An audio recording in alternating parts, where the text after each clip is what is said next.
Mesdames et messieurs, chers téléspectateurs, bonsoir. Bienvenue dans cette nouvelle édition. D'abord, les titres du journal. La Commission nationale électorale indépendante, CENI en sigle, a déjà inscrit 742 111 électeurs dans tout le pays pendant une période de 3 premiers jours d'enregistrement des électeurs qui participeront dans les prochaines élections.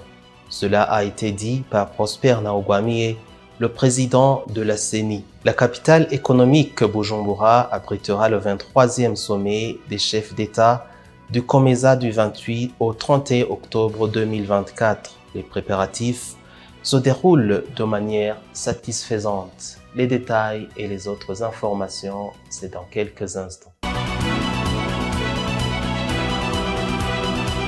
Bienvenue encore, comme je vous le disais dans les titres, la Commission nationale électorale indépendante, CENI en sigle, a déjà inscrit 742 111 électeurs dans tout le pays pendant une période de 3 premiers jours d'enregistrement des électeurs qui participeront dans les prochaines élections. Cela a été dit par Prosper Ntahogwamiye, le président de la CENI. Reportage de Raphaël Nyandwi. Bien que voter soit un droit et non une obligation, les autorités de l'administration peuvent prendre toutes les mesures possibles pour encourager les citoyens à participer au processus électoral. Cette information a été donnée par Prosper Ntahogwamiye, qui est le président de la Commission électorale nationale indépendante CENI en sigle, lors de la présentation des statistiques préliminaires de ceux qui se sont inscrits au cours des 3 premiers jours de l'exercice pour lister ceux qui voteront aux prochaines élections. Monsieur Ntahogwamiye a également donné un exemple de la façon dont cela se faisait dans les gouvernements coloniaux où les citoyens étaient chicotés pour participer aux élections. Tout gouvernement a le droit de demander à la population de faire ou de sensibiliser la population à faire une activité dans le cadre de l'éducation citoyenne. Aussi, le gouvernement a le droit de sensibiliser la population à prendre part aux élections en se faisant enregistrer. Donc, toutes les mesures que l'État peut prendre dans le sens d'éduquer la population, dans le sens d'aider la population à jouir pleinement et totalement de ses droits, c'est tout à fait normal. Et pour nous, la CENI, c'est bon. Nous allons avoir plus de gens qui participent aux élections et ça va crédibiliser davantage le résultat des élections. Il faut séparer deux choses. Il y a les obligations de citoyens, il y a aussi les obligations de l'État. Le citoyen a le droit de ne pas voter, il en a son droit. Mais l'État a l'obligation d'éduquer la population à participer aux élections. Il faut savoir que dans l'ensemble du pays, au cours de ces 3 premiers jours d'enregistrement, environ 1 742 111 personnes se sont inscrites jusqu'à présent, ce qui équivaut à 29% de toutes les personnes qui devraient être répertoriées par la Commission électorale nationale indépendante. Le processus d'inscription des électeurs se poursuivra jusqu'au 31 octobre, alors qu'il a débuté le 22 octobre de cette année. Le prix de la viande a grimpé sur le marché, que ce soit la viande de vache, de poule ou encore de porc. Les détails avec Alain Loris Ndongozi.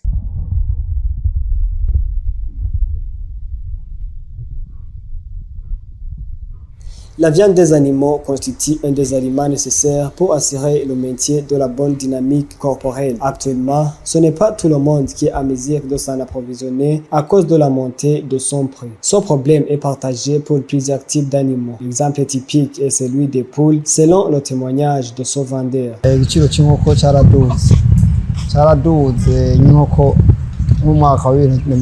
C'est la réalité que le prix de la poule a monté. Comparativement à l'année 2023, le prix a grimpé de 10 000 francs à 15 000 francs. Parfois, c'est dû à la cherté des produits alimentaires des poules, mais aussi de la croissance démographique. Les difficultés de transport peuvent aussi causer cette montée de prix, car on peut payer entre 1 500 et 2 000 francs pour déplacer une seule poule de l'intérieur du pays.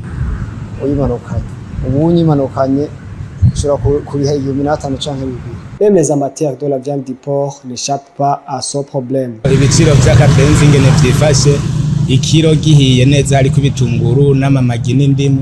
de la viande du porc rôti, accompagné des oignons, maggi et citron, coûte 22 000 francs par kilo et 21 000 francs par kilo pour la viande crue. Comparativement au mois passé, le prix a monté de prix de 2 000 francs. Pour moi, la principale cause, c'est le carburant, car c'est très difficile de déplacer les porcs et dans n'importe quel cas, le patron doit chercher son bénéfice.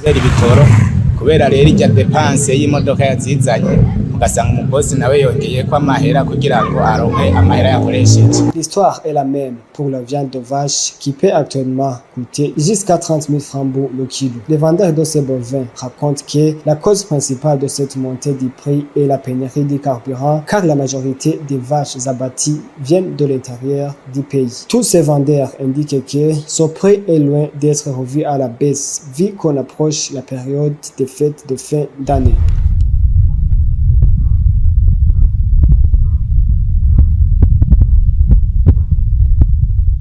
La capitale économique Bujumbura abritera le 23e sommet des chefs d'État et de gouvernement du COMESA du 28 au 31 octobre 2024. Les préparatifs se déroulent de manière satisfaisante. Reportage de Brenda Kelly Irambon.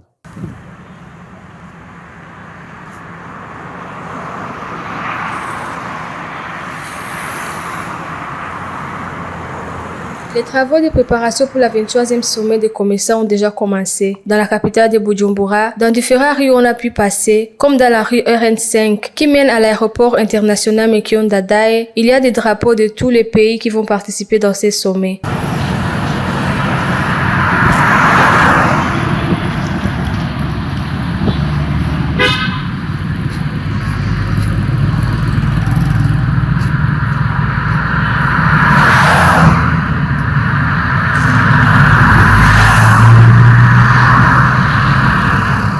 Tout comme dans la rue de 28 novembre, où il y a des photos des présidents qui vont participer dans ce sommet et les drapeaux de leur pays. En plus de cela, il y a des travaux de repeindre la route qui mène à la présidence.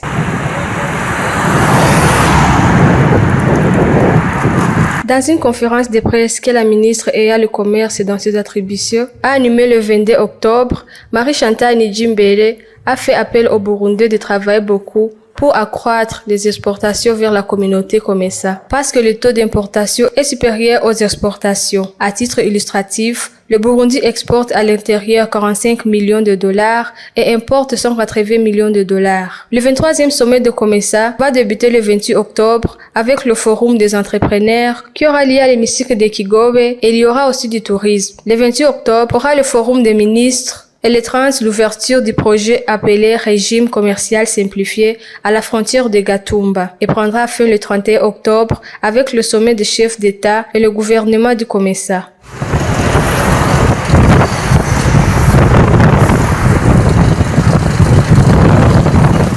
Page sportive à présent, Étienne Ndairagije n'est plus sélectionneur de l'équipe nationale Inamba Murugamba. Et ce dimanche, la compétition d'athlétisme sera de retour. Le point avec Jules Verne Nakiman. Après 21 mois à la tête de l'équipe nationale Inamba Murugamba, Etienne Ndairagije n'est plus sélectionneur de l'équipe nationale suite aux mauvais résultats de sa part. Dans 15 matchs joués sous sa direction, les Inamba Murugamba ont gagné 4 matchs, faisant 3 matchs nuls et ont perdu 8 matchs. Jusqu'à maintenant, son successeur n'est pas encore dévoilé. Ce dimanche, le championnat d'athlétisme sera de retour, réunissant les athlètes venant de toutes les provinces, comme l'a indiqué Dieudonné Kwizera, président de la Fédération d'athlétisme du Burundi. La compétition de cette année sera bien organisée car nous avons actuellement suffisamment d'expérience dans l'organisation des compétitions. Vous allez réellement remarquer le changement. Par exemple, avant, les athlètes faisaient des courses à l'extérieur du terrain. Mais cette fois-ci, ça ne sera pas le cas. Les spectateurs auront le droit de voir tous les tours des athlètes à l'intérieur du stade, où un certain tour peut mesurer 1,5 km. Un autre atout est que toutes les provinces seront représentées.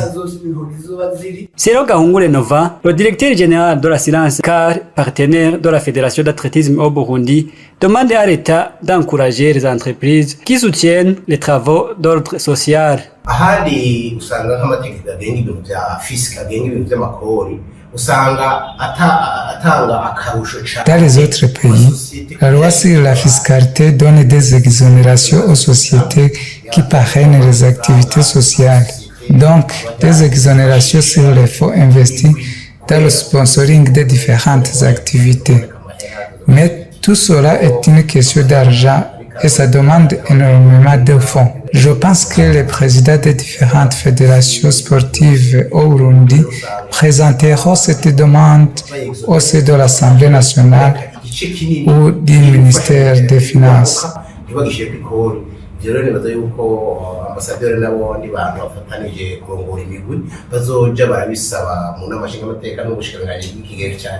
Avant de terminer ce journal, suivez l'actualité internationale.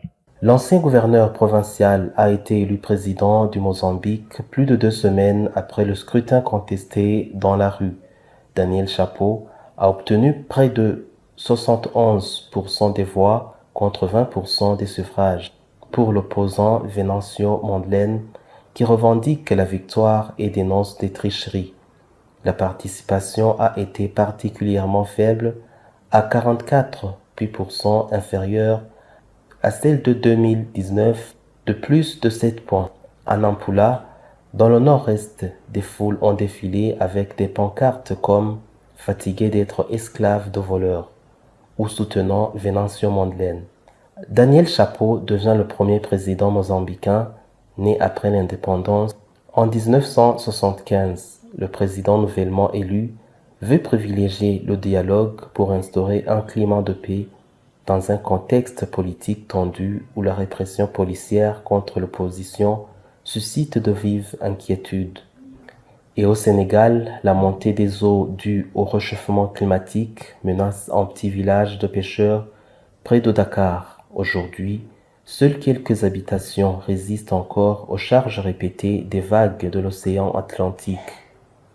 Petit village de pêcheurs proche de Dakar, les habitants vivent sous la menace constante de la montée des eaux. Les habitants continuent malgré tout de faire ce qu'ils peuvent pour limiter les dégâts. Le Sénégal, dont plus de la moitié vit au bord de la mer, perd chaque année jusqu'à 2 mètres de littoral selon les autorités. L'élévation du niveau de la mer provoquée par le réchauffement climatique, mais également l'extraction de sable et les constructions abusives. C'est ainsi que prend fin ce journal. Merci de l'avoir suivi. Très belle soirée à tous.